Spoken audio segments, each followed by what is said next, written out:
the show. It's Bill and Joe. Hello and welcome to Mornin with Bill and Joe. I'm Joe. I'm Dr. Detroit. How was it, Joe? It agrees with you. You look cute. And Thank you. Cute is not normally something we use to describe Detroit. You know what it is? When I got back from Detroit, I went to the beach. So I think I just have a little bit of sun on me. Gotcha. So I don't look ill. Anemic. Yes, I got you. Yes. Yes, everyone, I am back from Motor City. Nice. Is that what we call it? Oh, yeah. Ted Nugent was the Motor City madman, don't you know? Who is that? Ted Nugent? You don't need to know. Yeah, he's problematic, although I suppose in some ways people love him. Classic hard rock guy. Oh, okay. That from Detroit that, has a lot of interesting views and a lot of guns. Ooh, okay. Yeah, so you're kind of guy. Do you think he has more views or more guns? Oh, my God, great question. I'm going to go out on a limb and say more guns, and that is really saying something. Huh. Yeah. All right. Yeah. Yes, I had a work trip to Detroit. It went really well. Let me tell you, I like Detroit. I haven't been since I was a kid. I didn't know what to expect. I didn't spend a ton of time there, but I did go out to like 2 restaurants. I did have a bunch of Uber drivers, so I got to know some of the locals a little bit. Nice. Everyone is very nice, very friendly. The food was pretty good. Maybe I just didn't go to like the best places. Lots of speakeasies. I didn't go to them. I was mostly responsible on this trip, although I did go to a casino. I can't believe that wasn't my first question. Yeah.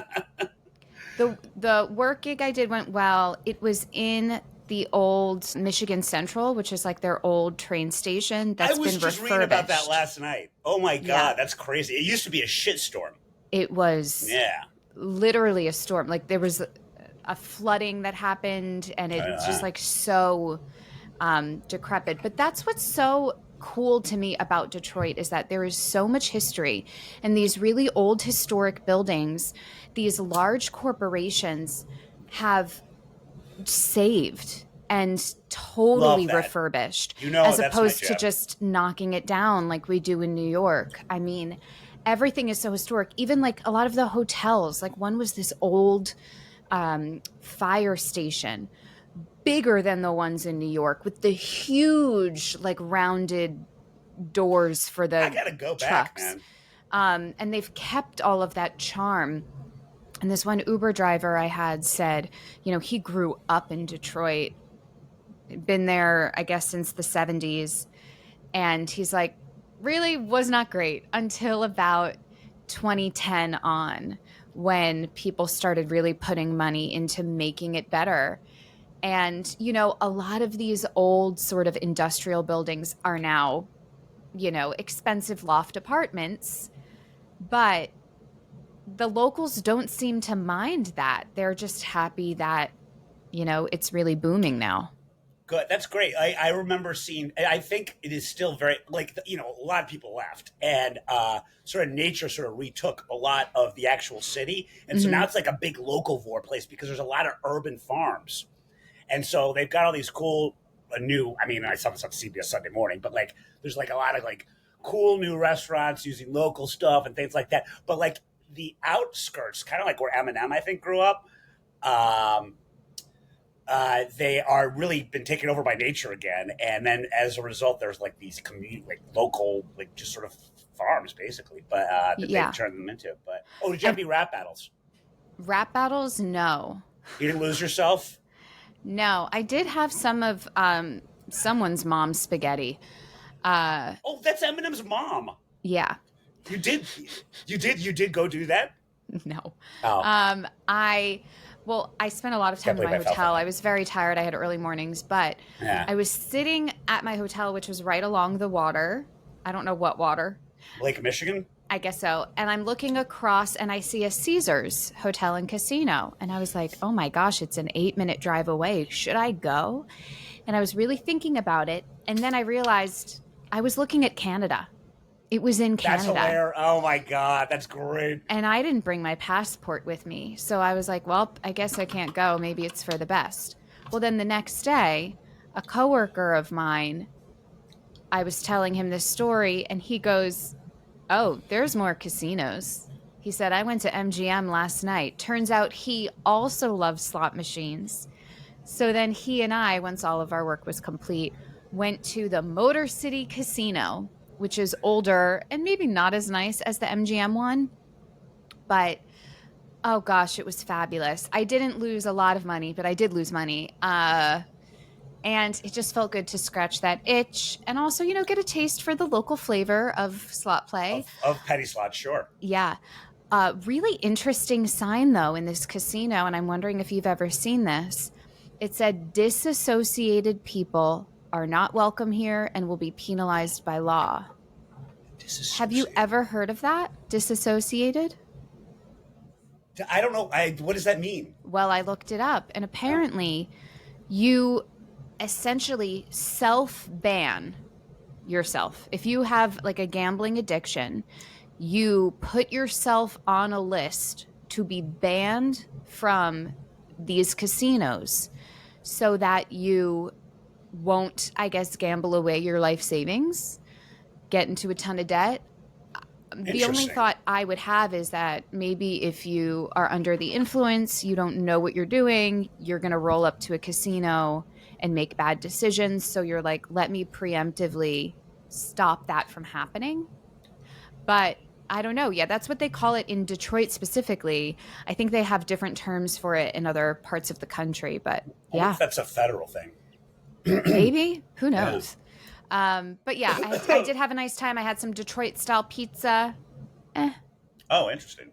I think I just didn't go to the right place.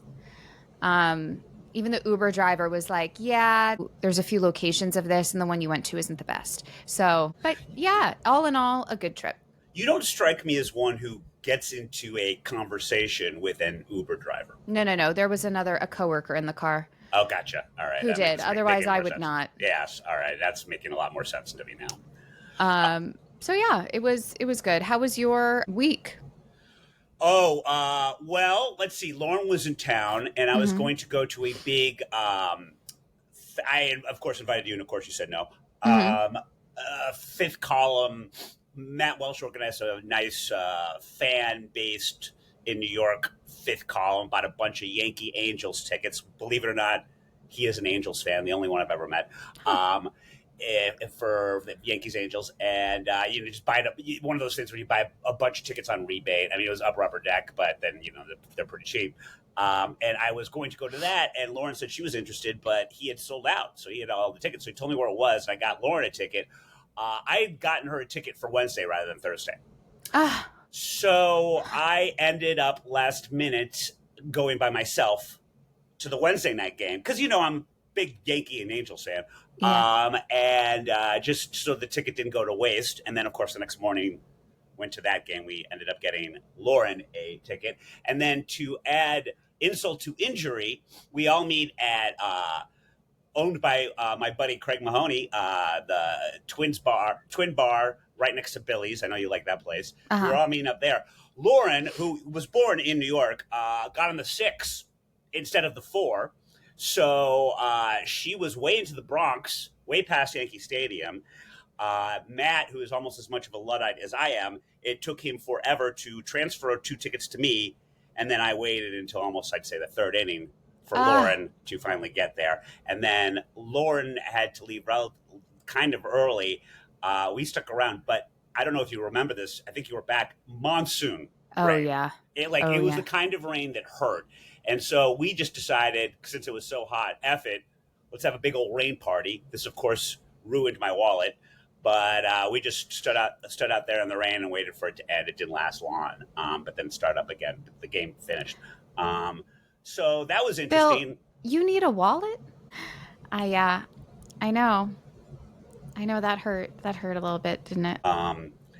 But his daughter was there, and unbeknownst to me, she has a swear jar. Mm-hmm. And as you can imagine, Lauren and I owe her about $60. Yeah. And she cheated a lot because Lauren and I sat in front of them, and she would lean in to our conversation. And a lot of it was just because it's Lauren, horribly inappropriate to begin with, but just Yeah. she would really lean in as quietly as we were talking so as to gauge when we would swear. So it was quite the money loser for a wallet I didn't have. But yeah, it was fun. And let's see, then Lauren and I went out on Friday night to. Have you ever been to the Temple? It's almost like a speakeasy. It's very hard to find. Temple Bar? Yeah, I Yeah. think so. It's very expensive. We went there with a friend of hers, and then last night I emailed you a picture.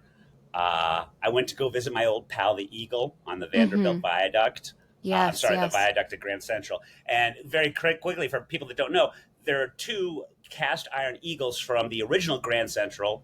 This one was built in 1913 that they found. One was in the Bronx, the other was in a monastery in upstate New York, completely overcrowded with growth. They restored these giant 3-ton eagles, put one on Lexington and one at the top of this viaduct, which is a road that goes up and over Grand Central and then into the tunnel at Park Avenue.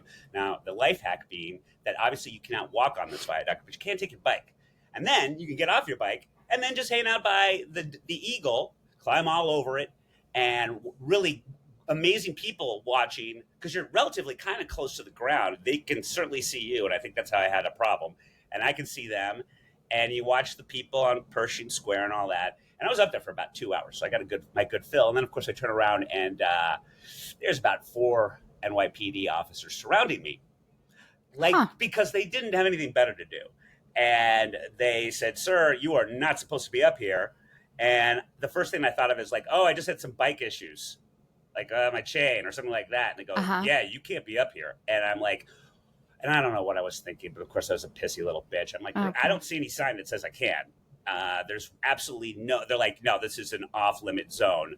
And I was like, "Okay, but where's the sign?" They go, "It doesn't matter. You can't be up here." And so we just had way too long of a back and forth. And then I was very disappointed, but I also had a bunch of beers with me, and so I don't know what I was thinking, making this more of an issue than I had to. And so I put the beers into the backpack and made my way, and they said that I would be summoned if I were to go back. But they didn't get but they didn't give you any fines or anything. Okay. No. So knock on wood for that. But the way I look at it is they didn't get my information. So how are they really going to prove that it was the same guy if they were to somehow see me again? Here was my mistake, though. This was one of the longest days of the year, so it was very light out. I think if I were to go back to my friend the Eagle and this wonderful area that really is just mine, no one else in New York has it, I would just have to go at night, because I'm going to go back. Gosh. I love those goshes. That means there's a lot going on in your little brain. Just because you can do something, Bill, doesn't mean you should. Also, just because in your little brain you tell yourself it's fun, doesn't necessarily mean it is. Now, maybe I can understand if, gosh, this was some oasis that no one had found before. There's plants, there's rainbows, and I don't know, miraculous things. Rainbows. But in my mind, I am just picturing, well, we have the picture, I've put it up. It's a sculpture of an eagle. Yes. And then, I don't know, maybe all of your old cigarettes and beer cans. Yes. Some other detritus. Nice. The loud honking of the cars and weird smells, especially in the summer. And yet this is, for you, something you're willing to potentially go to jail over. Well, now that you put it like that, maybe I shouldn't go back. I mean, I don't want to yuck your yum, but I don't know that it's much of a yum. What was I thinking? It's not even that great looking of an eagle. Yeah. Huh. Oh, I also did a tour. And nice. The other eagles on my tour. Joe, I have to tell you, I was extremely, extremely touched that you went on one of mine. I kind of wish that you didn't and had gone to one more recently, because they have gotten a lot better. And this one went good, but I think I also told you the neighbors have caught wind of this tour. And the reason I picked it was because, walk what you know, but there really wasn't many other Turtle Bay tours in New York. And so it was an easy pitch for the Bowery Boys, Again, you can go on Bowery Boys Walks, Turtle Bay Tours to get it. And so the neighbors are not used to something like this. And as a result, they have started to participate in the tour. Luckily, I know, people want to be seen, Joe. That's what this has taught me. And the neighbors tend to trend a little older, and they really want to be seen. And they oftentimes have a lot of fun facts. They're oftentimes long-winded facts. Oh, and always. It's difficult for me to sometimes, yuck their yum, as it were. Yeah. And there was this one little woman who looked exactly like a younger Rita Moreno. But now, having said that, Rita Moreno's about 98 now. Yeah. So not that young. Sure. And she works remember that little like hidden garden I took you to? Yeah. Yeah. So she works there, and that's a Spanish, almost, and it is kind of an embassy, but it's more like an Institute of Spain, but they have some embassy workers work there. And so she's got a very cute accent, and she just came out, and she's like, I know you. You come here all the time with your tour. Have you ever told them? And then she just does this list of stuff that I was not on the tour that I did not know. And that like the guy that sort of created that garden was she goes, he was gay married 40 years before it was legal. But he somehow found a way because he was very much married to another man. And I have no problem with that. And and it was just one of those, the way she was very cute. And I told her I would absolutely buy her a drink at some point to get more neighborhood information from her. She's like, I don't like local beer, but I love beer. I like craft beer. And she just started talking about all these types of beers she likes. And I'm like, okay, I got 10 people here. Oh my gosh. But it was a very New York here's moment. I think a great way to cut off people like that, especially if they like work at a place you're walking by. You say, I don't tell them all these facts because I'd love for them to come back and visit you another time. I'm absolutely stealing that. That is not bad. Why am I going to tell them all the information and deny them the opportunity to come visit you themselves? I hate to give you credit, but I'm going to steal that. Yeah. I'm absolutely going to use You're that. welcome. Well, now that you said it like that, that was so ear bleeding that now I withdraw my thanks. Speaking of, though, walking tours, I hope you don't have any this coming week because we are heading into a heat wave. Yeah, no, I saw that. Yeah. This is, I guess, the last, and it's a little, we're taping this on a Sunday, and it's a little overcast today. I don't know about the rain, but I know that it's going to get really bad really quickly later on this week. Yeah, hopefully this episode airs on Tuesday, if there's still a world for it to air in. Lots going on in the world, which, we like to largely avoid. But yeah, heat, as of Tuesday, it's supposed to be in New York City up to 100 degrees. Luckily, New York is not a big Middle Eastern target. So I'm assuming you and I have nothing to worry about. Like, say, the good people in Saskatchewan, thoughts and prayers. But New York is really not on their radar. 100%. So I think that, we're okay. I do think just sweating will be our biggest worry in the future. And after you say bomb an Iranian bunker, maybe if you're in New York, you're going to be sweating no matter what the weather is like. When you think about it, yes. Although, let me tell you, I'm now so proud of myself for all of the fallout shelters I have noticed around my neighborhood because now I am prepared. I just always wonder how effective said fallout shelters are. How does that work? They were a thing as of the initial stages of the Cold War. So 99.9% of any shelter you see was built in the 50s. Uh-huh. And then now they're just used. And every once in a while they'll find weird, hidden nuclear, not shelters, but places where they would store food at the height of the Cold War that would be impervious to, like, say, a nuclear fallout, they thought. And they will find these in various bridges in New York that have been completely forgotten about. And it'll be all these old cans, usually pretty perfectly preserved from the 50s and 60s. They find those to this day. I don't even know what those shelters are used for anymore. But yeah, in New York, and I'm sure in other places, you'll see a sign on older buildings that they claim they have a shelter. It's like that little circle with triangles or something. Gosh, I know you love history. I don't love history. I love sneaky, hidden stuff. So, the idea of something hidden in walls or floorboards, or there's a basement with like a room nobody knew about. And then if there's bones found in there, even better. Yeah. Oh, yeah. Oh, yeah. Although that Yeah. would mean that the place is no doubt haunted. I mean, hello, welcome to New York. Well, Everything's I mean, haunted. I don't want to give myself too much of a plug here, but when you went on my tour, I had not discovered this, but I am now good enough with PJ Clark's where I can take the tour in unless it's Nice. crowded. And I had not known this because they are so brown and aged, you would never notice them.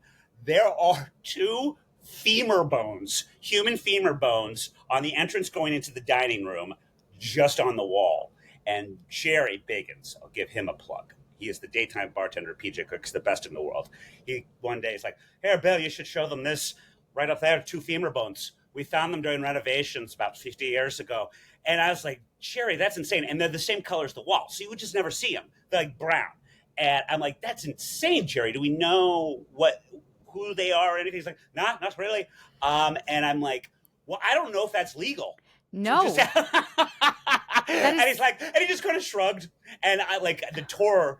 This tour was one a little older too, and they were very interested in these bones, and they were very curious as to whether or not this was indeed legal. I'm like, guys, don't narc PJ Clark's here, but yeah. I mean, yeah, you're supposed to contact authorities because especially these days with all the DNA testing we have, you can collect DNA from bones. You can figure out who that is if they're on a missing persons list or whatever. Absolutely. And obviously that it was a big mob joint back in the day.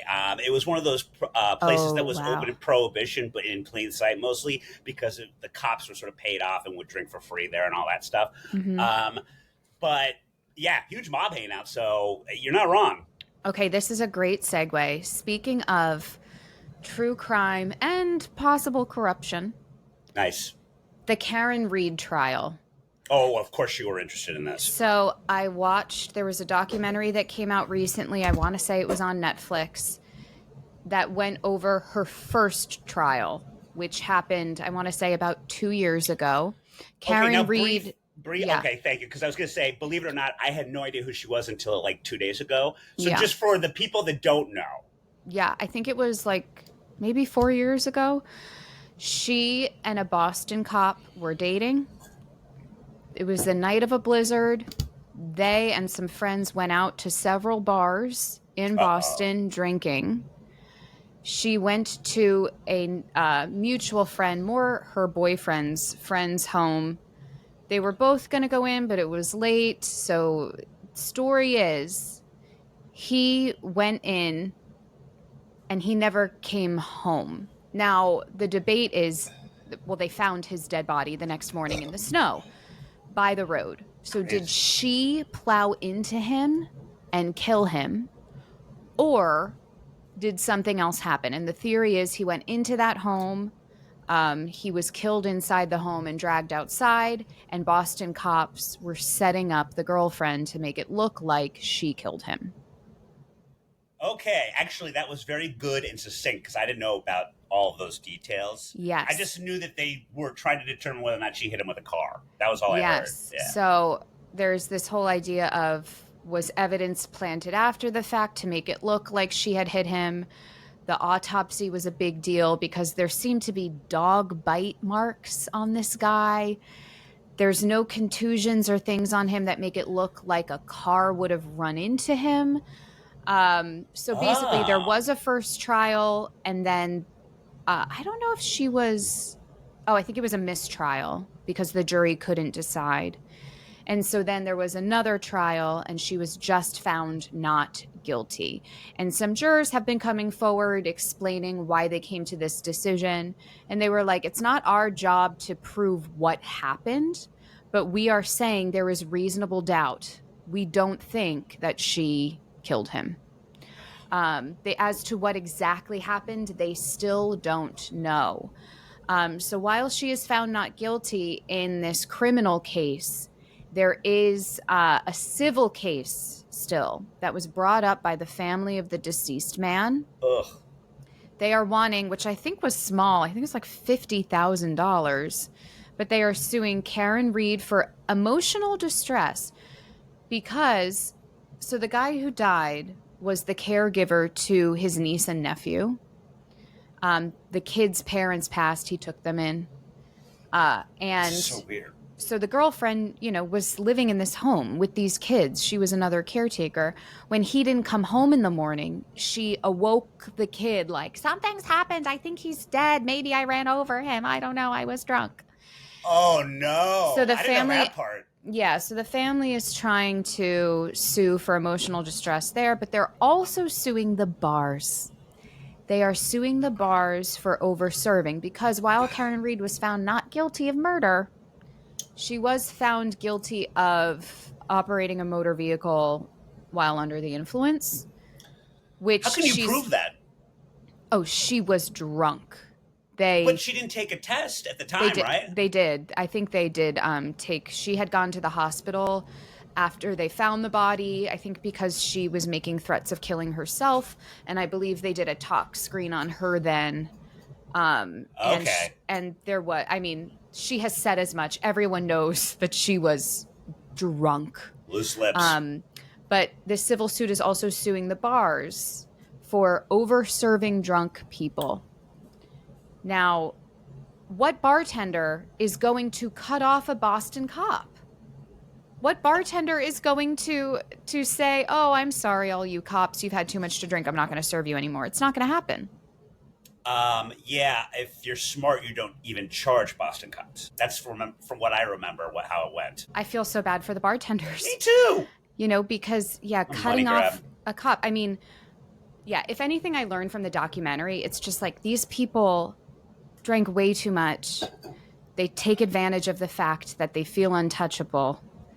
And it was so dangerous what they were doing with the amount that they were consuming and then driving in a blizzard. It was like the weather conditions were so bad that night.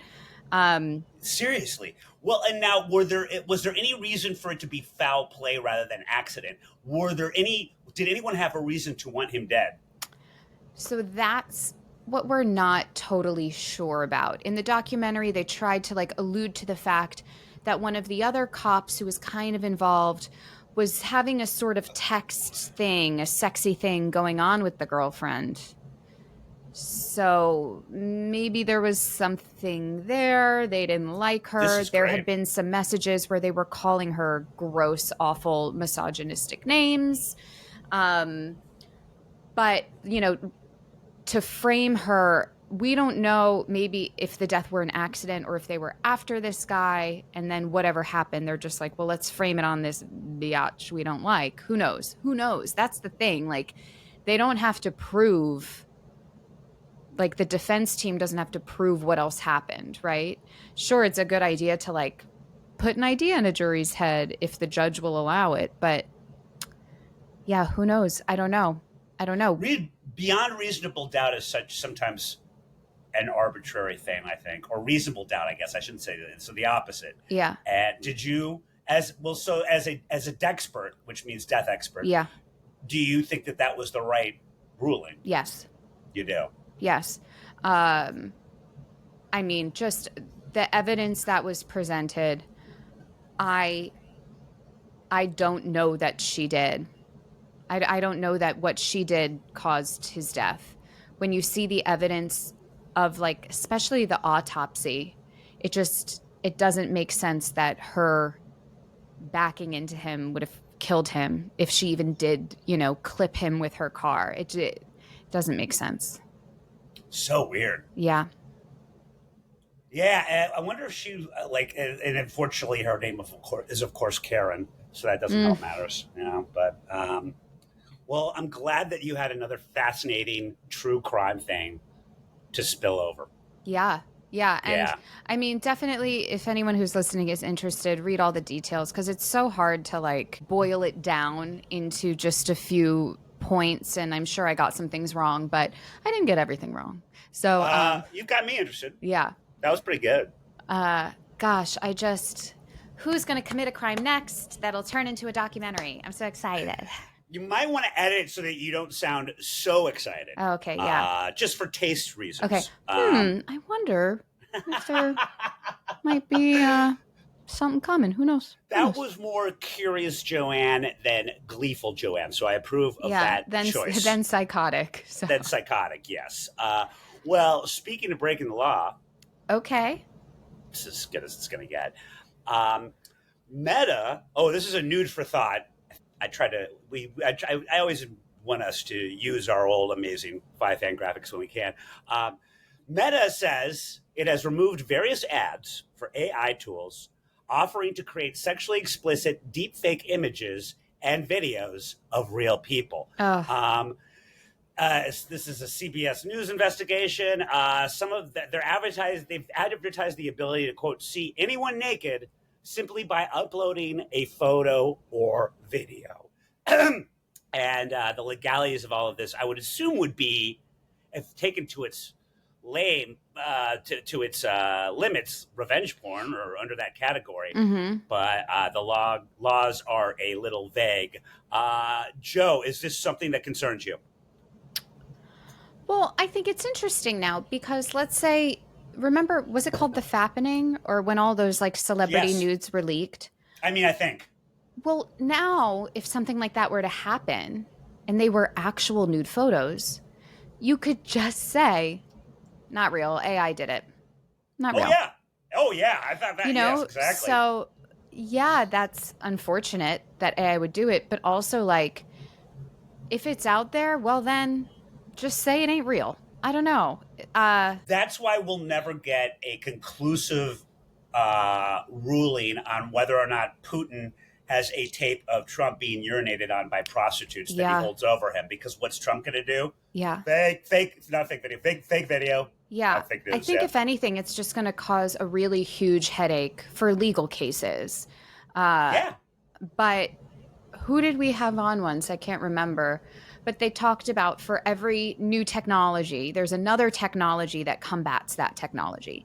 So there could then become a technology that can tell you whether it was AI generated or real. Now, here's the problem with that. Yeah. That was always the case when the technology was created by humans. But for every new technology, you can now make the point in this real time that would an AI counter that technology, we would not be able to keep up. So Yeah. that's a positive food for thought thing to keep you up at night. Yeah, I really do think that we're going to get to a point where all of the people who are really praising AI and how helpful it is, we're going to start to wish we didn't, because it's truly going to feel like, if it's not actually taking over, it's going to feel like it is. Although yesterday when I was doing some catering setup, I had to count pallets of goods like water bottles, water jugs, snacks. And I did say out loud, this is when I need AI. This is when I need a robot to do this job for me. But I don't know. When it comes to like this kind of stuff, it just gets so messy. It gets messy. Well, it's not that hard even for a layman. Joe, you always say with nudes, never use the head. Yeah. But even a non-robot now can just add the head later. Of course. You know? There is this trend on TikTok right now where people upload a photo and AI will create a video of what happens next. And the scenarios are so outrageous that you know it's not real, but the imaging looks real. You know what I mean? So like it'll be two people sitting laughing and then one of them turns into a crazy monkey and starts chasing after them.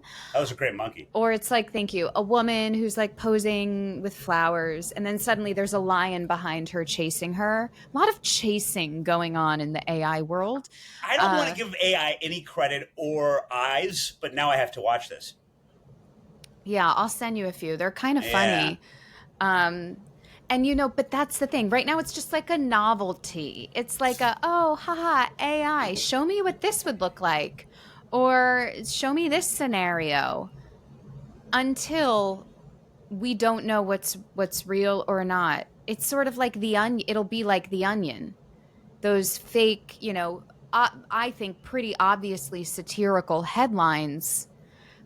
But even some of those get into a gray area of like, well, this could be real. Oh, and yeah. So, yeah. Wow. What a brave new world. Well, what do you got on the, what's in the future? What do we got any plugs, promotions? Oh. Use of AI with regards to all things math.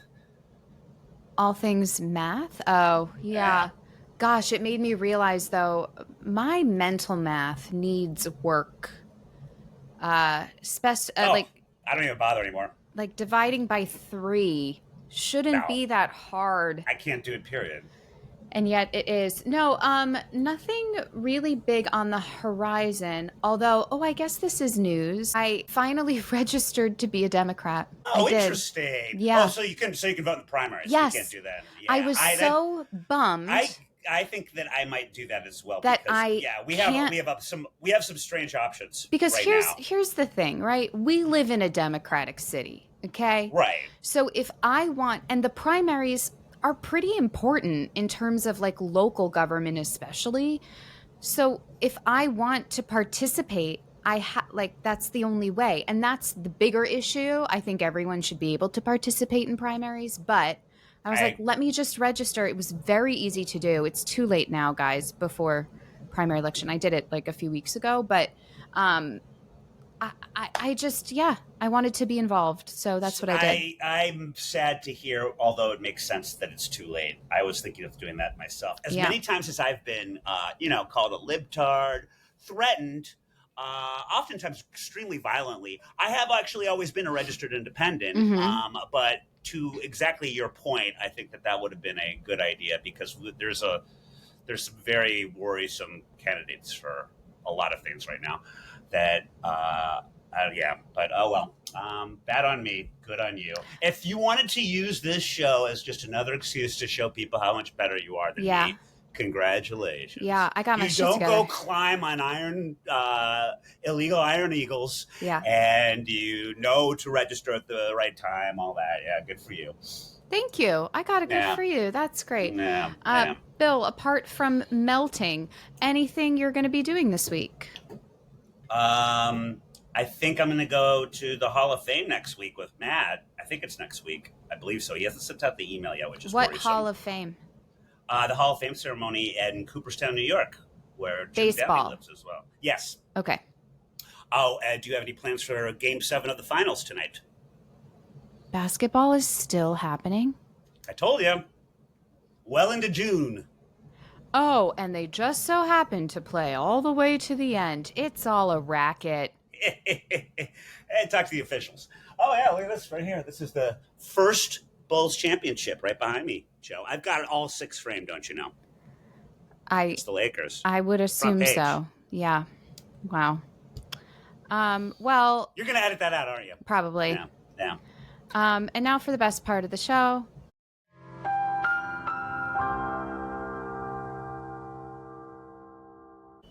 Everyone, stay cool out there if you are on the East Coast, okay? Nobody be a hero. Drink your water. Drink your electrolytes. Take breaks if you're outside. Get some shade. And try not to be cranky. I know it's hard when it's hot. You talking to yourself over there? I really am. I'm giving myself a pep talk. This is the more you Joe PSA-wise that we've, I think, ever done. Oh, but I did just we got a new window unit, y'all. A new air conditioner. And it's the Windmill Whisper. It is so quiet.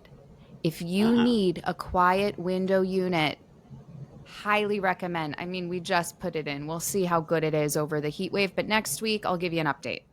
Have you noticed the change in Con Ed bills already? I have. It's unbelievable. Not yet. We'll see. We'll talk about a racket.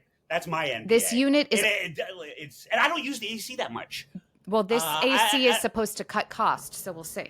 See, I know this is too TMI for you, but oftentimes I will not wear a lot of shirts so as to not get destroyed by Con Ed. Yeah, well, you shouldn't wear layers of shirts, Bill. You should only wear one. All right, you have given me a lot to think about. Yeah.